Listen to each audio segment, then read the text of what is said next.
Everyone welcome to our channel. So night updates అయితే చాలా ఉన్నాయండి. అప్పుడే కొంతమంది అయితే గేమ్ స్టార్ట్ చేశారు, కొంతమంది ఏమో వాళ్ళకి తెలియట్లేదు ఎలా ఆడాలి ఎలా ఉండాలి అనేది. వాళ్ళ గురించి అయితే క్లియర్ గా డీటెయిల్స్ అయితే చూద్దాము.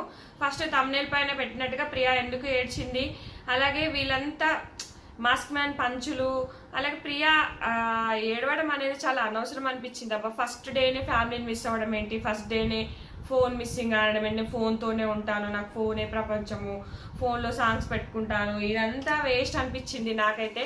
సో అదంతా సింపతి క్రియేట్ చేయడానికా ఇదంతా అని అనిపించింది. అలాగే మన ఓనర్స్ వచ్చేసి టెనెంట్స్ తోని ఒక ఆట ఆడుకుందాం అని ఒక ప్లాన్లు అయితే గీసుకుంటున్నారు. కానీ అప్పటిదాకా వీళ్ళకి బల్బ్ వెలగలేదు. వాళ్ళు ఫస్ట్ డే వచ్చేసి మొత్తం పిల్లో కవర్స్, బెడ్షీట్స్, అవన్నీ దుప్పట్లు అన్ని తీసుకెళ్లిపోతారు అనమాట. అంటే ఏంటంటే ఇది ఓనర్స్ వర్సెస్ టెనెంట్స్ కాబట్టి, కామనర్స్ వచ్చేసి ఓనర్స్, మన సెలబ్రిటీస్ వచ్చేసి టెనెంట్స్ అనమాట. సో వీళ్ళు ఏంటంటే మనకు బిగ్ బాస్ ఫస్ట్ ఏంటంటే ఆల్రెడీ వీళ్ళు అగ్ని పరీక్షలో పాల్గొన్నారు కాబట్టి వీళ్ళకి డైరెక్ట్ గా మంచి అంటే ఓనర్స్ ఉండే రూమ్ లగ్జరీ హౌస్ ఇచ్చారు. వీళ్ళకేమో నార్మల్ హౌస్ అన్నమాట. ఎక్కువ ఫెసిలిటీస్ ఉండవు, అంటే లగ్జరీగా పెట్టుకునే ఐటమ్స్, పెట్టుకునే టీ షెల్ఫ్స్, ఇంకా మంచిగా పరుపుల ఏవైనా కూడా కొంచెం తక్కువ అనమాట. వీళ్ళంత ఫెసిలిటీస్ అయితే ఉండవు. సో అయితే వీళ్ళకైతే బల్బ్ వెలగలేదు అనమాట. తర్వాతకి లాస్ట్ కు గుర్తుకొస్తారు పవన్ కళ్యాణ్, శ్రీజ, వీళ్ళంతా అనుకుంటా ఉంటారు, అరే మనము ఏదో ఒక కంటెంట్ క్రియేట్ చేయాలి కదా, ఏదో ఒకటి వీళ్ళకి పెట్టాలి కదా, మనమేమో ఈజీగా ఇచ్చేస్తున్నాము. సో మనకు బిగ్ బాస్ అయితే ఫస్ట్ అన్ని రూల్స్ అయితే చెప్పారు కదా, ఒక మెయిన్ థీమ్ ఒకటి చెప్పేసి ఊరుకుంటారు కాబట్టి. సో ఇవి మనము కంటెంట్ క్రియేట్ చేయగలగాలి, అలాగే వాళ్ళతో ఇలా అని వీళ్ళు డిస్కస్ చేస్తూ ఉంటారు అనమాట. పవన్ కళ్యాణ్, శ్రీజ, ప్రియా వీళ్ళు అయితే మాస్క్ మ్యాన్ మనీష్ని పిలుద్దామని చెప్తారు. సో వాళ్ళిద్దరు వచ్చేసి ఇక ఈ రోజే కదా అని హరీష్ అంటాడు అనమాట. ఫస్ట్ డే కదా ఈ రోజు పోనీలే, ఇంకా రేపటి నుంచి ఒక ఆట ఆడుకుందాం వాళ్ళతోనే అని మనీష్ వీళ్ళంతా అనుకుంటారు.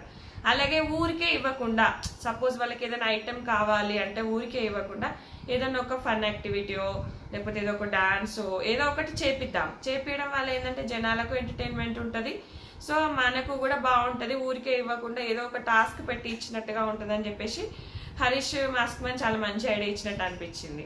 అలాగే ఇంకా మనకు ఈ హౌస్ లో అయితే ఎక్కువగా మనకు సుమన్ శెట్టి అసలు కలవలేదు, ఇంకా ఆశా షైని వచ్చి రాని తెలుగుతోని తక్కువ అప్పటికి కొంచెం ట్రై చేస్తుంది, ఆమె ఎక్కువ కలవలేదు.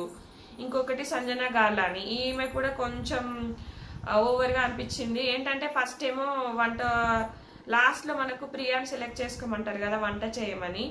సో వంట చేయమన్నప్పుడు ఈ అమ్మాయి చేతెత్తగానే ఏంటంటే చేతెత్తితే చేయమన్నారేమో, చేతెత్తని వాళ్ళని చేయమంటారేమో అని కొంచెం అనుకొని కొంచెం ఆలోచించి నేను చేస్తాను ఎత్తింది. కానీ ఈమెకు అసలు వంటే రాదట. చాయ్ తాగిన చాయ్ గిన్నె లేకపోతే చాయ్ గ్లాసు, టీ స్పూన్ ఇవే తీయదంట ఆమె. ఓన్లీ ఒక నాన్ వెజ్ ఏదో జరగచ్చట. కొంచెం ఓవర్గా అనిపించింది ఆమె అక్కడ మాట్లాడటము. అట్లనే ఈ బెండకాయ డిస్కషన్ ఒకటి వచ్చింది అబ్బా భలే, దాని గురించి 10 నిమిషాలు అబ్బా డిస్కషన్.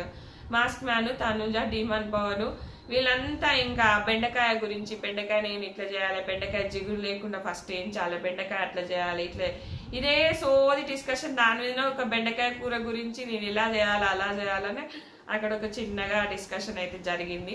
బట్ డీమన్ పవన్ ఏదో ఒకటి క్రియేట్ చేయాలనుకుంటున్నాడు, పాపం అక్కడ ఏదో ఒకటి అవుతుంది అనిపించింది. అలాగే మనకు ఫస్ట్ రాగానే వీళ్ళకు టాస్క్లు అప్ప చెప్తారు కదా. మన రీతు చౌదరికి ఏమో గిన్నెలు తోమడము, ఇమాన్యుయల్కేమో డీప్ క్లీనింగ్ అంటే హౌస్ క్లీనింగ్ అనమాట. సో ఇక్కడ వచ్చేసి ఇమాన్యుయల్ నేను ఓన్లీ ఫ్లోర్ క్లీనింగే చేస్తానంటాడు. ఫ్లోర్ క్లీనింగ్ కాదు నీకు హౌస్ క్లీనింగ్ చెప్పారని వీళ్ళంతా అర్చుకుంటారు అనమాట. సో అక్కడంతా కొంచెం కామెడీ ఫన్ బాగానే క్రియేట్ చేశాడు అనిపించింది నాకు ఇక్కడ ఇమాన్యుయల్. అది సూపర్ అనిపించింది. లేదు నేను చేయను, ఇదంతా నేను అంత నా వల్ల కాదు, ఓన్లీ ఇదే చేస్తాను, అక్కడ కొంచెం ఫన్. తర్వాత ఇమాన్యుయల్, శ్రీజ వీళ్ళు కూడా కొంచెం డిస్కషన్ చేసుకుంటారు. మనము ఇప్పుడు ఇమాన్యుయల్ అంటాడు, శ్రీజ నీలో ఫన్ యాంగిల్ ఉంది, నేను అగ్ని పరీక్ష షోలో చూసాను, సో మనం ఇద్దరం ఏదో ఒకటి కంటెంట్ చేసేద్దాము, క్రియేట్ చేద్దాము, నేను ఒక బాయ్ గర్ల్ ఉంటే బాగుంటుంది. ఇది ఎక్కువ డిస్కషన్ చేసుకోవాలి అనిపించింది. అప్పటికప్పుడు స్పాంటేనియస్ గా చేసుకుంటే బాగుంటుంది అనిపించింది. సో వాళ్ళు అక్కడ ఓవర్ గా డిస్కషన్ చేసినట్టు, శ్రీజ కూడా కొంచెం ఎక్కువ ఇన్వాల్వ్మెంట్ అయినట్టుగా అనిపించింది. ఇట్లా ఇంకా రీతు చౌదరి ఏమో అమ్మో ఈ రోజు ఎన్ని గిన్నెలు పడ్డాయా, రేపటి నుంచి ఎన్ని గిన్నెలు పడతాయో అని ఆ గిన్నెల గురించి డిస్కషన్. అంటే ఎవరి ప్లేట్లు వాళ్ళే తోముకోవాలి, ఓన్లీ బౌల్స్ అంటే బౌల్స్ మాత్రమే క్లీనింగ్ చేయాలని ఇట్లా డిస్కషన్ చేసుకుంటారు అనమాట. అంతే. ఇంకా వాళ్ళ పాత బిగ్ బాస్ షోస్ చూస్తారు కదా, ఎవరి టీ కప్పు వాళ్ళే, ఎవరి గిన్నె వాళ్ళే, ఎవరి ప్లేట్ వాళ్ళే కడుక్కోవాలి. ఓన్లీ బౌల్స్ వండిన గిన్నెలు మాత్రమే తోముకోవాలి. ఇక్కడ కూడా కొన్ని గొడవలు అయ్యే ఛాన్సెస్ ఉంటాయి బాగా. ఈ ఫ్లోర్ క్లీనింగ్ దగ్గర కూడా మొత్తం ఒకరికే, ఇదంతా ఒక్కరికే కదా, బట్టలు ఉతకడం అంతా ఒక్కరికే. సో ఇక్కడ కూడా గొడవలు అయ్యే ఛాన్సెస్ ఎక్కువగా ఉంటాయి ఇట్లా అనమాట. సో పనుల గురించి కూడా ఇక్కడ బాగా అనుకోవడము. ఇంకా వచ్చేసి మనకు భరణి గారు ఎక్కువ ఆలోచిస్తున్నారు, ఎక్కువ థింక్ చేస్తున్నారు అనిపించింది, అన్ని డీప్గా అబ్జర్వేషన్ చేస్తున్నారు. ఇంకా తర్వాత మనకు వచ్చేసి ఇంకా వీళ్ళు మన కామనర్స్ అంతా ఇంకా నైట్ అంతా పడుకునే ముందు ఒక గ్రూప్ డిస్కషన్ బాగా పెట్టేసుకుంటారు. వీళ్ళని ఆట అడిగాలా, వీళ్ళని ఇది చేయాలా, వీళ్ళని అది చేయాలా అని. అది ఇక ప్రియా ఏడుపు చెప్పాను కదా, ఆమెది కొంచెం అనిపించింది. ఇంకా తర్వాత రీతు చౌదరి వీళ్ళు ఇక్కడ ఏజ్ గురించి ఏజ్ గురించి మాట్లాడుకుంటారు బాగా వాళ్ళు. నీ ఏజ్ ఎంత శ్రీజ, నీ ఏజ్ ఎంత అని షష్ఠిని అడిగితే 22. నువ్వు అంతేనా, నువ్వు 22 ఇంకా అంటారు. మాస్క్ మ్యాన్ కూడా అడుగుతుంది నీ ఏజ్ ఎంత అంటే 40 అంటే లేదు, తెలీదు, గుర్తులేదు, గుర్తుపట్టలేదు అని వాళ్ళే పంచులు ఇచ్చేసి వెళ్ళిపోతాడు. ఇంకా మన రీతు చౌదరికి కూడా బాగా పంచులు ఇచ్చినట్టు అనిపించింది నాకు. అంటే మీకు అగ్ని పరీక్ష షోలో ఎక్కువ ఎవరు ఇష్టం అని అడుగుతుంది, నన్ను అంటాడు, మొహం మీద నన్ను అంటాడు. భలే అనిపించింది అసలు. అంటే నన్ను నేను చూసుకోవడానికి వెళ్ళాను అంతే తప్ప నేను వేరే వాళ్ళని అనలైజ్ చేయలేను కదా అని అంటాడు. చాలా బాగా అనిపించింది మాస్క్ మ్యాన్ మాత్రము. ఒక ఫన్ యాంగిల్, ఒకటి స్ట్రైట్ ఫార్వర్డ్ గా చెప్పడము,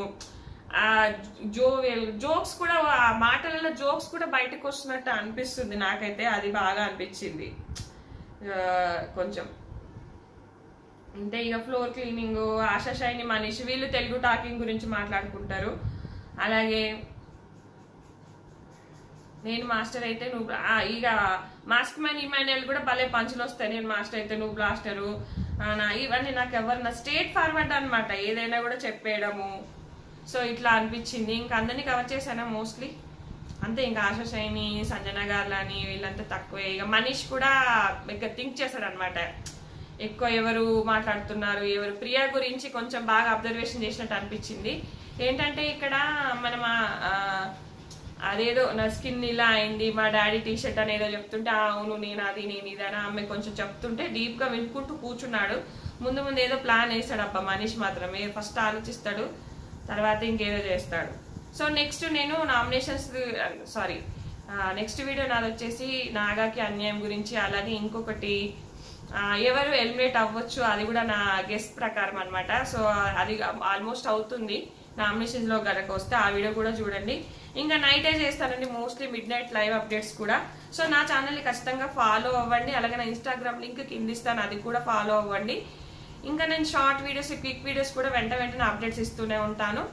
నా ఛానల్ కనుక ఖచ్చితంగా సబ్స్క్రైబ్ చేసుకొని చూడండి ఫ్రెండ్స్. Thanks for watching.